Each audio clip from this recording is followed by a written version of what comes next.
Thank you so much. Thank you, Cardinal Texton and members of the Academy and allied institutions and the Secretariat for this invitation to the summit. Today, the topic for my presentation is colonialism, decolonization, neocolonialism, and the human essence in Ghana. I offer insights and perspectives from Ghana's natural resources. As a way of introduction, I indicate that globally, natural resources, both renewable and non-renewable, are part of the wealth of a nation. Natural resources have been extracted by countries, including Ghana, for several centuries. Ghana was called the Gold Coast because of its abundant gold resource. Hence, I discuss issues of justice and the common good in the extraction of gold using pre-colonial, colonial, decolonial, and neocolonial regimes as focal points. The value of gold as an ornament and currency drew many ethnic groups in Ghana into alluvial mining before the arrival of Europeans. Gold was mined from hills and estuaries. Men, women, girls, and boys would go to the seashore to pump for gold whenever there was heavy rainfall. Tools such as hoes, calabashes, and many more were widely used for the exploitation of mineral deposits in Ghana. Pre-colonial mining had within it issues of equity, social justice, and the common good.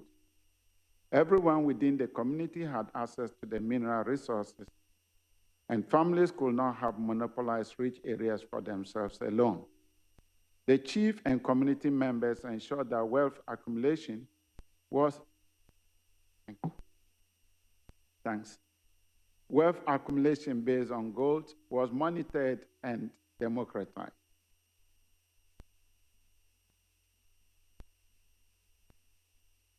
When gold nuggets were found, they were immediately given to the ruler or traditional priest of the area.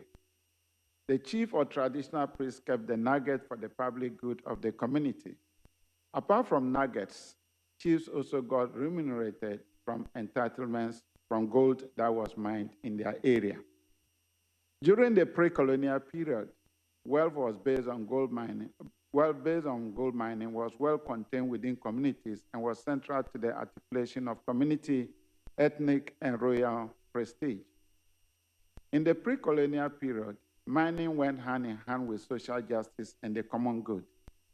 The principle of sustainable development was an integral part of mining, since mining was about meeting locally defined social, environmental, and economic goals over the long term. Interactions between the mine and community added value to the physical, financial, and human resources available. The non-utilization of dangerous chemicals and the use of simple tools such as a hoe and calabash at that time meant that pollution of both water and the environment was very minimal. This cumulative way of doing things was to change for good following colonialism and years after. In 1471, the Portuguese arrived on the coast of Ghana. They found a lot of gold being mined and sold by the people there. They called the place Damina, which means the mine. The name Damina got corrupted to Elmina. From Elmina, the Portuguese started trading gold dust at the estuary of the river Pra. 11 years later, in 1482, they built their great fortress at Elmina. The abundance of gold found precipitated the influx of several European powers, including Denmark, the Netherlands, Britain, among others, all in search of gold and also to engage in other trading activities. But by 1873, about all European nations except Britain had left Ghana. From 1874, Britain, as the only country left on the coast, began to conquer the interior of Ghana and to extend their rule there. This intent was emboldened by the conference in Berlin in 1885, which finally facilitated the partition of Africa, of which Ghana became the prime possession of Britain. In part, the colonization of Ghana was due to its natural resources, and in particular, gold. Several ethnic groups were against attempts at establishment of colonialism because they wanted to protect their gold and other resources for the common good. But the determination to establish colonial rule led to several wars, especially between the British and Ashanti. For some of the British soldiers, the incentive for participating in colonial wars was the gold nuggets they could accumulate during the wars. A notable injustice in these wars was the sending into exile of the Asante king, Prempeh I, his family, and other Asante notables to the Seychelles Island in 1897. Their deportation made it easier for gold concessions to be ratified by Britain. Following the extension of British rule into the interior of Ghana, mining and mining rights were altered. And from 1902, the mining and distribution of gold was no longer in the hands of indigenous miners. Joseph Chamberlain, British businessman and politician, in his confidential dispatch of 1902 to the governor of the Gold Coast, now Ghana, titled Mineral Rights Ordinance, vested mineral rights in the British Crown. The ordinance was part of the general policies that arose as a result of the Anglo-Boer War of 1899, which affected British mining concerns in South Africa. That ordinance enabled the colonial administration, rather than chiefs, to grant concessions to miners and mining firms. Emboldened by the ordinance and armed with modern scientific know-how, from 1902 to 1936, there were over 400 European mining firms prospecting for gold in Ghana. The presence of several European miners triggered social injustice and inequality in Ghana. First, arable lands were taken from communities and farmers and given to companies to mine.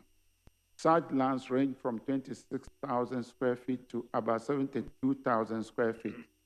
And in some cases, concessions covered several miles. For example, in 1896, against the principles of the common good, Ashanti Goldfields Corporation Limited was given 259 square kilometers, that's about 100 miles, by the British government for mining. In most cases, mining concessions had geological features such as rocks, bare ground, and rivers. The giving of concessions meant that companies got gold for export, and the colonial administration also generated revenue through processing mining rights, mining licenses, leases granted, and charges on the exploitation of wood for fuel, construction, and industrial use. The allocation of areas with rocks and rivers meant that members of a particular community could not have the free access they used to have. In some cases, such rivers and rocks housed important deities that were critical as far as ritual practices were concerned. By preventing community members, their spiritual life was compromised. Instead of compensation, the colonial administration introduced the payment of royalty.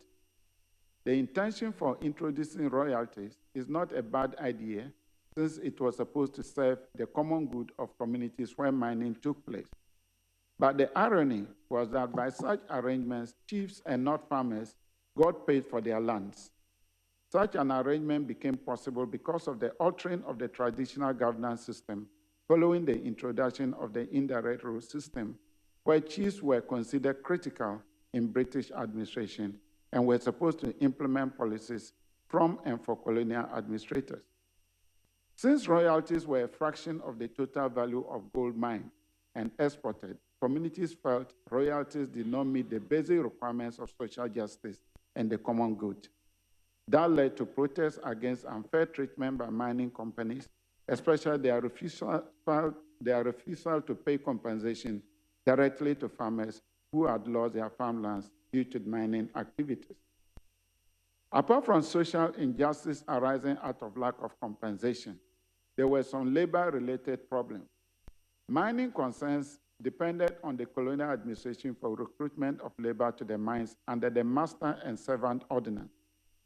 Under the ordinance, the colonial administration, as a policy, designated the northern part of Ghana as a labor reserve from which labor to the mines was drawn. The estimates were that 12,000 migrant laborers were available to the Tarkwa Mining Company per annum. A similar number was required in all the major mining towns. The recruitment to the mines disturbed the social and economic order in community. As the male youth left for mines, women and children were the only labor left to till the land. There exists some evidence that some of the migrant labor returned home to cultivate land, but this was largely being limited to a few. Inability to cultivate large farms affected sustenance and capital accumulation. The legacy arising out of labor for mines was and is still the widening economic and development gap between the north and south of Ghana. The master and servant ordinance also led to physical, emotional, mental abuses by mine superintendent officers. For example, unannounced and random visits by the police to the mines revealed that mine workers were flogged with shambok and sticks, leading to sustained cuts on their bodies and broken arms and legs. Work in the mines was also not economically viable, as was imagined. Labor movements to the mines led to deaths mainly arising out of starvation, sickness, and exhaustion. So by and large, at the time of colonialism, mining served the purpose of the colonial establishment, but it did not offer the needed social justice and the common good that pre-colonial Ghana experienced. I come to decolonization and then the issue of mining in Ghana. Ghana gained independence in 1957, technically bringing to an end 83 years of British colonialism. The attainment of independence meant that the Ghanaian state, and not Britain, had control over mining and mining rights. This became necessary due to the recommendation of a commission of inquiry into the mining sector set up by Dr. Kwame Nkrumah, the first president of Ghana. Under the auspices of the State Mining Corporation, which was formed in 1961, and in the interest of social justice and the common good, the state took control of all existing mining companies from Europeans, except for the Ashanti Goldfield Corporation in Obuasi. After decolonization, labor relations in the Ghanaian mines were excellent. The abuses that Europeans visited on their mine workers reduced to the barest minimum, and strikes were remarkably infrequent. But Kwame Nkrumah was overthrown in 1966 by the military, and the leadership of the mining union lost virtually all control over the workers, leading to strikes and unrest. Such occurrences led to an increasing necessity for the state to intervene, often in its most repressive form, to put down the insistent revolts of the mine workers. In essence, decolonization itself had a way of disturbing social justice through the abuse of the rights of mine workers. The only difference is that, whereas under colonialism, it was the mining companies themselves that abused their workers, post-independent governments rather used law enforcement agencies, such as the police and the army, to do so. I move to issues of neocolonialism and mining. In discussing issues of social justice and the common good in mining in Ghana, one cannot come to a conclusion without recourse to the role of neocolonialism, especially from the 1980s to the present. In the 1980s, there was a consideration that mining was driven by the global paradigm, which emphasizes private sector-led development as the engine of economic recovery in developing countries.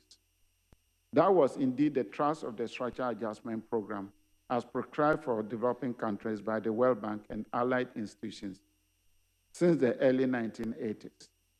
In these economic programs, African countries with important mining sectors were obliged to shift their policy emphasis towards a primary objective of maximizing tax revenue from mining over the long term, rather than pursuing other economic or political objectives, such as control of resources or enhancement of employment.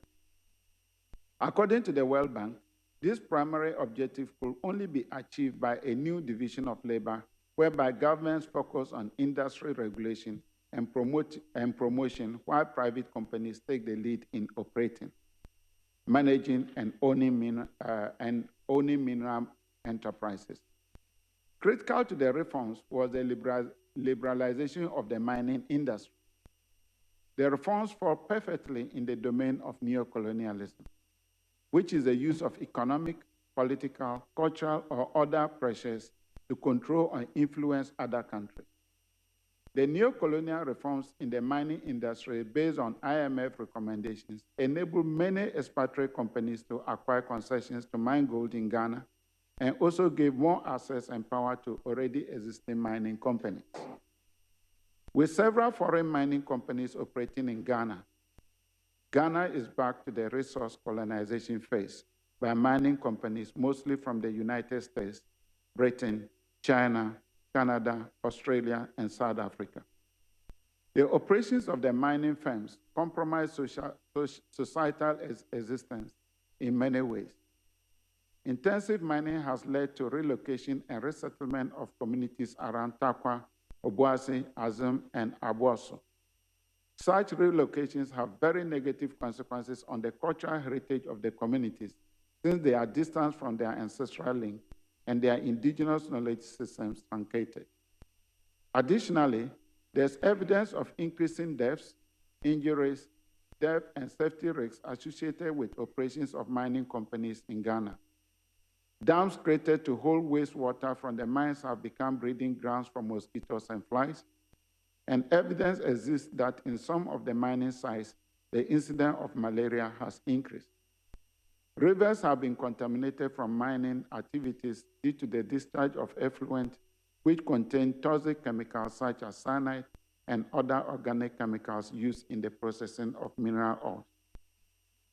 Furthermore, some mining companies reportedly blast toxic chemicals underground to deliberately eliminate young men who they claim were trespassing on their concessions to scrap a living from accumulated gold dust.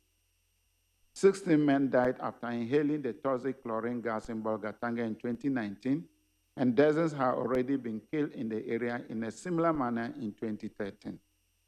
In the same manner, in January 2022, a vehicle that was carrying explosives to a gold mining site at Bogoso collided with a motorcycle at a community called Apiate.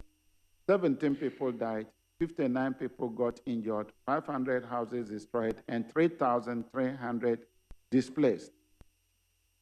In conclusion, Ghana from colonial times to the present has witnessed activities of foreign mining companies, usually of American, Chinese, Canadian, British, South African, and Australian ownership. With support from their home governments or finance from international financial institutions, they seem to have taken over lands and river systems to mine. A profile of the mining companies revealed that social justice and the common good have been compromised. Communities have lost their rights over land, and the youth have been converted to laborers to work in the mine. 60% of the water sources have been polluted by mining-related activities, and access to good drinking water is becoming a problem. It is not surprising that many academics and commentators describe the current gold rush in Ghana as resource colonization, which demands another form of decolonization. Thank you. Oh, yeah. Very good.